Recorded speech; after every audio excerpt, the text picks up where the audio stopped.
바닷가입니다. 엄청난 파도가 몰려오고 있습니다. 그 바닷가에 파도를 바라보며 한 사람이 서 있습니다.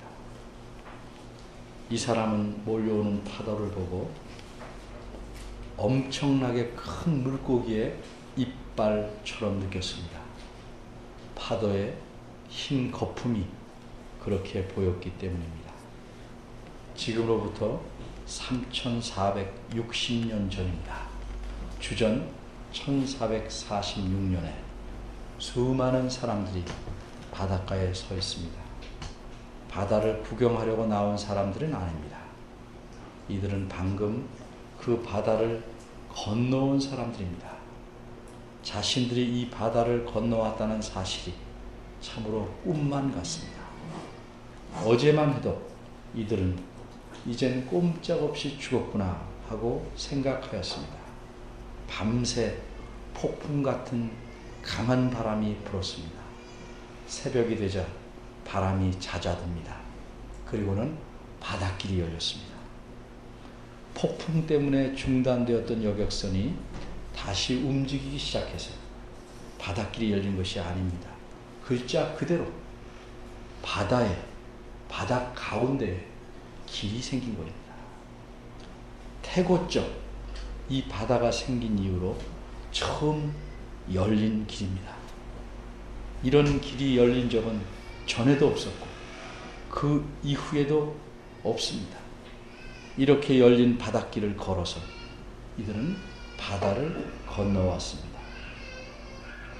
겨우 몸만 건너온 것이 아닙니다. 그들이 데리고 온 소나 양과 가축들이 다 건넜습니다. 그들은 자신들의 짐을 실은 수레를 끌고 바닷길을 건넜습니다. 밤새 건넜습니다. 그런데 그때 맞은편 바닷가에 있던 모든 사람들이 다 이 바다를 건넌 것은 아닙니다. 바닷길을 따라 바다를 건너다가 수없이 많은 사람들이 죽었습니다.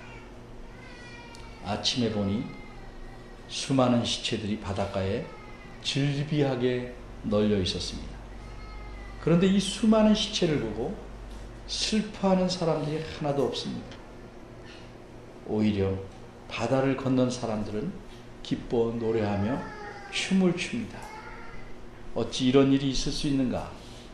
도대체 이것은 어떻게 된 일이고 이 일은 우리와 어떤 연관이 있는가? 본문을 살펴보겠습니다. 오늘 본문인 6절에서 10절까지는 시의 가운데 부분입니다. 이 시는 바다를 건너온 사람들을 이끌고 있는 지도자 모세가 지었습니다. 모세는 백성들이 모두 무사히 바다를 건너오자 이 시를 지었습니다. 이 엄청난 일을 겪고도 마음에 아무런 느낌이 없다면 그는 사람이 아니라 나무나 돌일 겁니다. 이렇게 바다를 건넌 일은 우연히 어쩌다가 생긴 일이 아닙니다. 자연적인 현상도 아닙니다. 이렇게 바닷길이 생긴 것은 하나님께서 특별히 행하신 일입니다. 이처럼 놀라운 일을 눈으로 직접 보았을 뿐만 아니라 그 열린 바닷길을 직접 걸어서 바다를 건너왔는데 그 감격과 감사를 어찌 표현하지 않고 가만히 있을 수 있겠습니까? 그래서 모세는 이 놀라운 일을 행하신 여호와 하나님을 찬양하기 위해서 백성들 모두와 함께 찬양하기 위해서 이 시를 지었습니다. 15장 1절에 이때 모세와 이스라엘 자손이 이 노래로 여호와께 노래하니 일러스되 라는 말씀이 바로 그런 의미입니다. 여호와 하나님을 찬양하기 위해서 지은 이 시는 1절 하반절부터 18절까지입니다. 이 시는 세 개의 연으로 이루어졌고 오늘 본문은 이 시의 둘째 연입니다. 먼저 둘째 연의 첫 구절인 6절을 보겠습니다.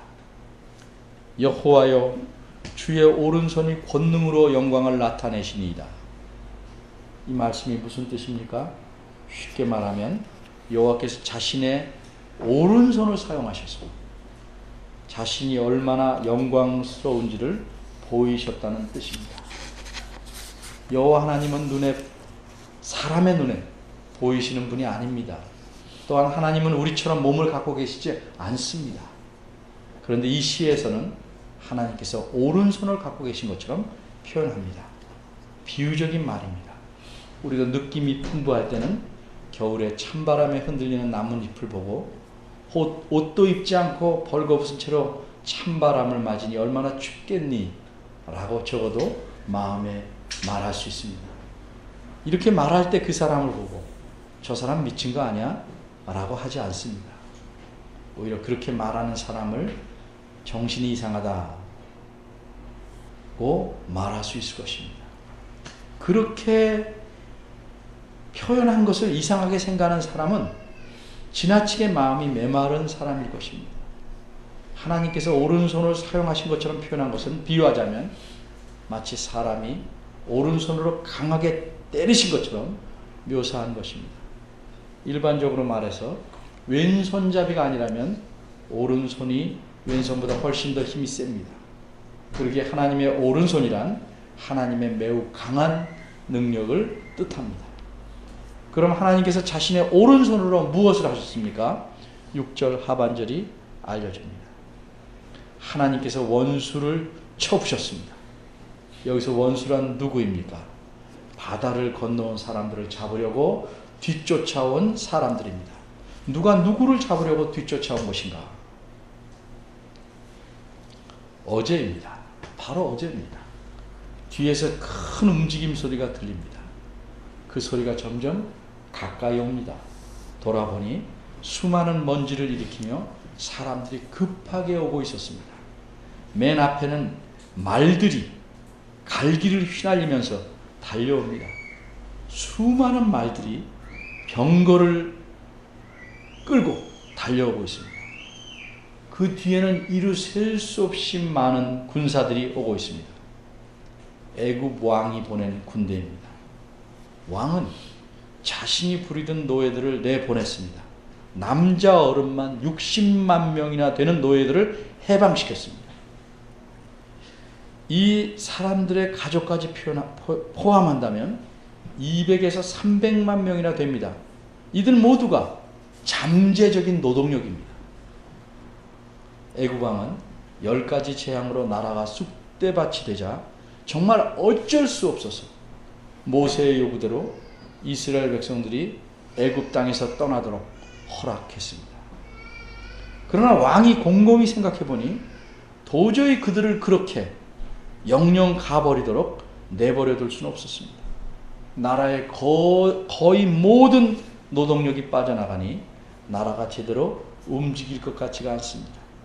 그래서 이들을 다시 잡아오기 위해서 왕은 애굽의 모든 군대를 출동시킵니다. 특별히 싸움에 나가는 전차, 병거 600대를 이끌고 왕이 직접 지휘해서 나옵니다. 이스라엘 백성은 이렇게 자신들을 잡으러 온 애굽 왕과 그의 군대를 보니 두려워서 혼이 나갔습니다. 당장 어디로 도망갈 수도 없습니다.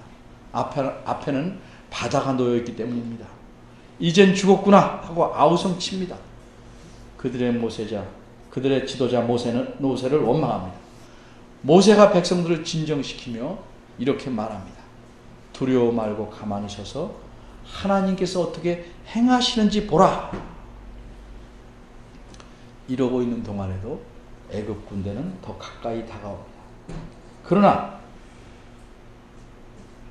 이스라엘 백성의 등 뒤까지 바짝 다가온 애굽 군사들이 갑자기 더 이상 다가오지 못합니다. 왜 그렇습니까? 갑자기 애굽 군대 앞에 말할 수 없이 높고 거대한 벽이 생겼기 때문입니다. 이 벽이 무서워서, 이 벽이 두려워서 애굽 군사들은 더 이상 전진하지 못하고 있습니다. 아주 두꺼운 벽이 하늘에서 땅까지 쳐졌습니다. 나무나 돌로 쌓아놓은 벽이 아닙니다. 구름으로 이루어진 벽입니다. 밀어붙이면 밀리는 벽이 아닙니다. 만일 이 벽 안으로 들어가면 사방이 깜깜해서 어떻게 될지 모르기에 들어갈 수 없는 두려운 벽입니다. 어떻게 이런 벽이 생겼을까? 출애굽기 14장 19절과 20절은 이렇게 설명합니다. 이스라엘 진 앞에 행하던 하나님의 천사가 그 뒤로 옮겨가자 진 앞에 있던 구름 기둥도 진 뒤로 옮겨가서 애굽 진과 이스라엘 진 사이에 이르러 서니 저편은 구름과 흑암이 있고 이 편은 밤이 광명하므로 밤새도록 저편이 이 편에 가까이 오지 못하였더라. 그리고 그 밤에 어떤 일이 생겼습니까? 이스라엘 백성들 앞에 바닷길이 열리기 시작한 것입니다. 표준 세번역 개정판으로 출애굽기 14장 21절에서 22절을 보면 이렇게 묘사합니다. 모세가 바다 위로 팔을 내밀었다. 주님께서 밤새도록 강한 동풍으로 바닷물을 뒤로 밀어내시니 바다가 말라서 바닥이 드러났다. 바닷물이 갈라지고 이스라엘 자손은 바다 한가운데로 마른 땅을 밟으며 지나갔다. 물이 좌우에서 그들을 가리는 벽이 되었다. 이 사실을 오늘 본문 8절에서는 이렇게 말합니다. 주님의 콧김에 물이 쌓여 파도가 언덕같이 일어서고 큰 물이 바닷 가운데 엉기니이다. 저는 어릴 때 이런 장난을 해본 적이 있습니다. 입으로 후 불어서 촛불을 끄는 것이 아니고 코에서 숨을 내쉬어서 즉 콧김으로 촛불을 꺼보려고 했습니다. 웬만큼 가까이 가지 않으면 끌 수가 없습니다. 촛불에 코를 바짝 들이대고 머리카락 탈까봐 조심하면서 한쪽 코를 막고 있는 힘을 다해서 콧김을 불어대야 겨우 촛불을 끌 수 있었습니다. 사람의 콧김이란 이 정도의 힘밖에 없습니다.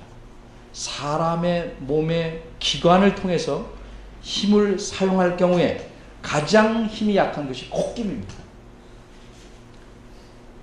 그러나 모든 사람이 자기의 모든 힘을 다해서 밀어본다고 한들 바닷물을 뒤로 물러나게 할 수 있겠습니까? 그러나 비유하자면 하나님은 콧김만으로도 그 깊은 바닷물을 뒤로 물러가게 하신 겁니다. 물론 하나님께서는 썰물이라는 자연현상을 통해서도 바닷물이 뒤로 물러나게 하실 수 있었습니다. 그러나 이 경우는 그렇지가 않습니다. 하나님께서 자신의 능력이 어떠한지를 보여주시고자 특별히 행하신 일이기 때문입니다. 이때는 썰물 때가 아닙니다. 그래서 물은 자연스럽게 앞으로 나아가려고 하지만 바닷 가운데 있는 깊은 물이 뒤로 물러나게 되니 나아가려는 물과 물러나려는 물이 부딪혀서 물들이 뒤엉키게 되었습니다. 이렇게 뒤엉키면서 바닷 가운데 물이 밀려나니 공간이 생기게 됩니다. 그리고 좌우에 물들이 쌓입니다. 우리말 성경에서는 파도가 언덕같이 일어서고 라고 멋지게 표현합니다. 그러나 정확히 말하자면 언덕같이가 아니고 벽처럼 세워진 것입니다. 그저 깡충 뛰면 닿을 만한 벽이 아닙니다. 그 바다의 바닥부터 바닷물까지 위까지 수면 위까지 바다가 벽처럼 세워졌습니다. 양쪽의 벽 사이로 길이 납니다. 이 바다가 생긴 이후로 줄곧 물속에만 있었던 바닥입니다. 그런데 이 바닥이 사람들이 건너기 좋게 마른 땅이 되었습니다. 그럼 이 파도가 옮기면서 넘실대는 바닷물이 좌우의 벽으로 일어서고 그 가운데 생긴 길은 폭이 얼마나 될까? 골목길 같을까? 전에도 제가 말씀드린 적이 있습니다만 듣지 못한 분들을 위해서 다시 설명합니다. 만일 두 사람이 나란히 걸어갈 만하게 바닷길이 났다면 이스라엘 백성의 행렬은 무려 1300km쯤 되어야 합니다. 수원에서 목포를 고속도로로 2번쯤 왕복할 거리가 될 것입니다. 이런 경우에는 이스라엘 백성이 어린아이까지 300만 명으로 잡을 경우에 이 바다를 35일 동안 밤낮 쉬지 않고 건너야 합니다. 그럴 시간 여유가 없습니다. 뒤에는 애굽의 군대들이 들이닥칩니다. 하룻밤 사이에 이 홍해 바다를 건너야 합니다. 그러려면 약 5천 명이 한 줄로 한꺼번에 건너야 합니다. 따라서 제가 살펴본 책을 보면 계산상 적어도 바다 사이로 난 길의 폭은 5km, 폭이 5km가 되어야만 합니다. 여러분 생각해 보십시오. 여기서 5km면 여기서 성균관대역까지 가는 길입니다. 바닷길의 폭이 그렇게 광활하게 열린 것입니다. 세상에 어떤 신이 바닷길을, 그것도 조금 더 힘든데 그 폭이 5km나 되게 열어놓을 수 있겠습니까? 세상을 지으신 하나님이, 창조주 하나님이 아니고서는 아무도 그런 일을 행할 수 없습니다. 이것도 하나님께서 얼굴에 땀을 비오듯 쏟으시면서 팔과 다리의 모든 근육에 힘을 다 쏟아부으면서 바닷물을 밀어내셔서 만드신 것이 아닙니다. 하나님께서 간단히 콧김을 불어서 이 넓고 넓은 길을 바다 가운데 만드신 겁니다. 이렇게 하나님께서 자기 백성을 위해 만드신 이 길로 이스라엘 백성이 들어섰습니다. 바다를 육지처럼 걸어서 건너갑니다. 그런데 새벽 즈음에 자신들을 가로막았던 구름 벽이 걷히자 눈앞에 엄청난 장면이 벌어졌습니다. 이스라엘 백성들이 바다 한가운데를 저 앞에서 걸어가고 있습니다. 그러자 애굽의 군대들은 어떻게 하겠습니까? 앞뒤 가리지 않고 이들도 바닷길로 뛰어듭니다. 이들은 어떤 마음으로 이 바다에 뛰어들었을까? 오늘 본문 9절은 이렇게 알려줍니다. 원수는 말하기를 내가 그들을 뒤쫓아 따라잡고 약탈물을 나누며 나의 욕망을 채우겠다. 내가 칼을 뽑아 그들을 멸망시키겠다 합니다. 그러나 어떻게 되었습니까? 오늘 본문 10절은 그 결과를 이렇게 말씀합니다. 주께서 주의 바람을 일으키시매 바다가 그들을 덮으니 그들이 흉흉한 물에 납같이 잠겼나이다. 이렇게 시로 표현된 장면을 실제로는 어떠했을까? 출애굽기 14장 23절에서 29절은 이 장면을 생생하게 자세하게 이렇게 묘사합니다. 애굽 사람들과 애굽 왕 바로의 말들, 병거들과 그 마병들이 다 그들을 쫓아 바다 가운데로 들어오는지라. 새벽에 여호와께서 불, 구름, 기둥 가운데서 애굽 군대를 보시고 그 군대를 어지럽게 하시며 그 병거 바퀴를 벗겨서 달리기에 극난하게 매우 어렵게 하시니 애굽 사람들이 가로되 이스라엘 앞에서 우리가 도망하자. 여호와가 그들을 위하여 싸워 애굽 사람을 치는도다. 여호와께서 모세에게 이르시되 내 손을 바다 위로 내어 밀어 물이 애굽 사람들과 그 병거들과 마병들 위에 다시 흐르게 하라 하시니 모세가 곧 손을 바다 위로 내어 밀매 새벽에 미쳐 바다의 그 세력이 회복된지라. 애굽 사람이 물을 거스려 도망하나 여호와께서 애굽 사람들을 바다 가운데 엎으시니 물이 다시 흘러 병거들과 기병들을 덮되 그들 이스라엘 백성의 뒤를 쫓아 바다에 들어간 바로의 군대를 다 덮고 하나도 남기지 아니하였더라.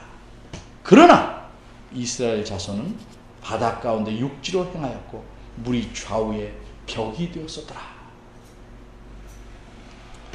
그러게 오늘 본문 6절과 7절은 이렇게 하나님께서 행하신 위대한 일을 묘사합니다. 여호와여 주의 오른손이 권능으로 영광을 나타내시니이다. 여호와여 주의 오른손이 원수를 부시니이다. 주께서 주의 큰 위엄으로 주를 거스리는 자를 엎으시니이다. 주께서 진노를 발하시는 그 진노가 그들을 초계 지푸라기같이 사르니이다. 이렇게 하나님께서 놀라운 일을 행하신 결과는 어떠했습니까? 출애굽기 15장 1, 2절과 11절을 보면 이렇습니다. 그날에 여호와께서 이같이 이스라엘을 애굽 사람의 손에서 구원하시매 이스라엘이 바닷가에 널려있는 애굽 사람의 시체를 보았더라. 14장 30절입니다. 그래서 모세는 이 시에서 이렇게 하나님을 찬양합니다. 출애굽기 15장 1절과 11절입니다. 내가 여호와를 찬송하리니 그는 높고 영화로우시며 말과 그 탐자를 바다에 던지셨습니다. 여호와는 나의 힘이요 노래시며 구원이시로다. 그는 나의 하나님이시니 내가 그를 찬송할 것이요. 여호와여 신중의 주와 같은 자 누구니까? 주와 같이 거룩하며 영광스러우며 찬송할 만한 위엄이 있으며 기이한 일을 행하는 자 누구니까?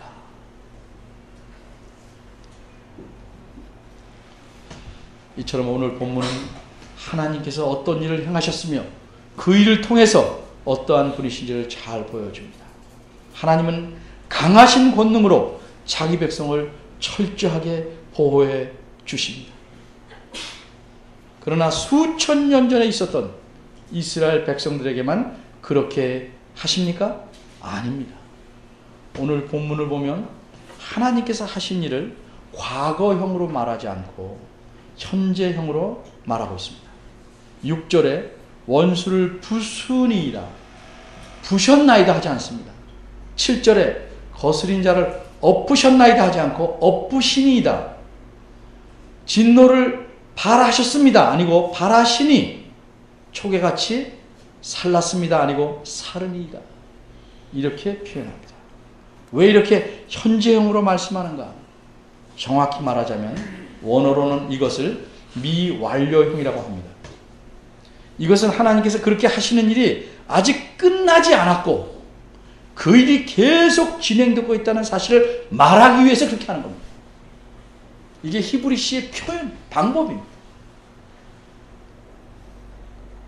과거에 하나님께서 애굽 군대를 산산이 조각내어 부숴버린 일로서 하나님의 구원하시는 일이, 하나님께서 자기 백성을 보호하시는 일이 모두 끝난 것이 아닙니다.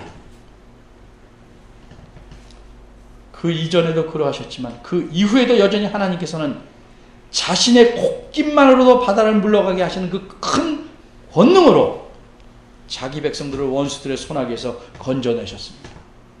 우리가 잘 아는 예를 두 가지만 들면, 하나님은 다니엘의 세 친구를 그들을 던져놓은 군사들까지 태워버릴 만큼 뜨거운 풀무불에서 건져내셨습니다. 건져낸 자들을 살펴보니 머리카락 탐내도 나지 않았다 표현합니다. 또한 하나님은 다니엘을 굶어서 무엇이든지 먹어치울 준비가 되어 있는 사자들이 있는 사자굴에서 건져내셨습니다. 하나님께서 그 사자들의 입을 봉하셨기 때문에.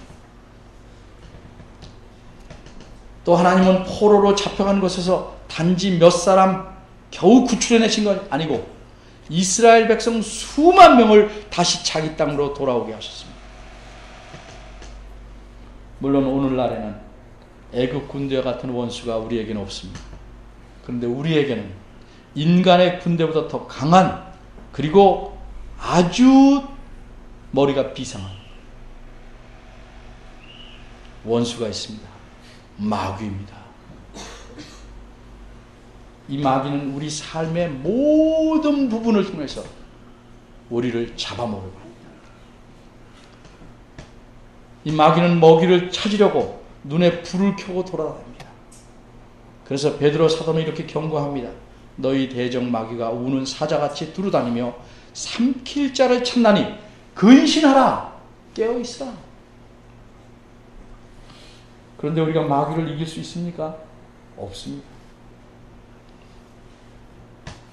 마귀는 강한 힘이 아니면 달콤하게, 부드럽게 우리를 넘어뜨리려고 합니다. 하지만 하나님께서 우리 대신 강한 권능으로 우리를 지켜주십니다. 세상 끝날까지 보호해 주실 겁니다. 그러면 이런 하나님을 믿는 자는 장차 어떤 기쁨을 누리게 될까? 요한계시록 15장 2절, 3절, 4절을 보면 우리가 장차 경험하게 될 미래를 미리 보여줘요. 이스라엘 백성이 바닷가에 서서 모세가 지은 노래로 하나님을 찬양하며 노래를 불렀듯이 그때에는 하나님의 모든 백성이 주님께서 완전히 다 이루신 구원을 바닷가에서 찬양합니다. 그러기에 그 노래는 어떤 의미에서 모세의 노래와도 같지만 모세의 노래에서 의도한 본질을 모두 다 완성시킨 새로운 노래입니다. 그래서 그 노래를 어린 양의 노래라고도 말합니다. 짐승과 그의 우상과 그의 이름의 수를 이기고 벗어난 자들이 유리 바닷가에 서서 하나님의 검은 고를 가지고 하나님의 종 모세의 노래, 어린 양의 노래를 불러 가로되 주 하나님 곧 전능하신 이시여 하시는 일이 크고 기이하시도다. 만국의 왕이시여 주의 길이 의롭고 참되시도다. 주여 누가 주의 이름을 두려워하지 아니하며 영화롭게 하지 아니하오리까. 오직 주만 거룩하시니이다. 주의 의로운 일이 나타났음에 만국이 와서 주께 경배하리다 하더라. 우리가 누릴, 우리가 장차 부를 노래의 내용입니다. 소망은 우리에게 큰 힘을 줍니다. 사실은 우리가 사는 삶이 만만치가 않습니다.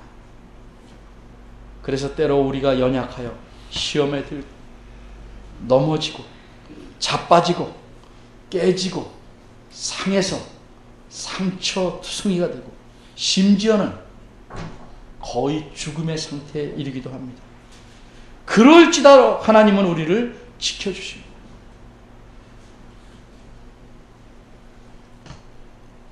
그러니 우리는 두려워하지 말고 하나님께 내 삶을 의지하고 힘써 하나님을 찬양하며 섬기며 살아가도록 해야 할 겁니다. 훗날 유리 바닷가에 서서 우리가 다 함께 하나님을 찬양한 날, 그날을 바라보며 살아가야 합니다. 그렇게 살아갑시다. 기도하겠습니다. 우리를 지켜주시는 하나님, 우리에게 소망을 주시고 용기를 주시고 우리를 붙잡은 손을 놓지 아니하시지만 저희는 하나님께 등을 돌릴 때가 적지 않습니다. 하나님의 지혜로운 충고도 무시합니다. 내 뜻대로 살기에 힘쓰고 모든 일이 잘 되는 것 같이 보이면 내 힘으로 착각합니다. 콧김으로 바닷물을 물러가게 하신 하나님의 능력을 눈으로만 보고 머리로만 알 뿐 우리 삶에서는 의지하지 못할 때가 많습니다. 때로는 우리 안에 이런 하나님께서 우리를 지키실까? 나를 도와주실까? 의심케 하는 유혹이 생깁니다.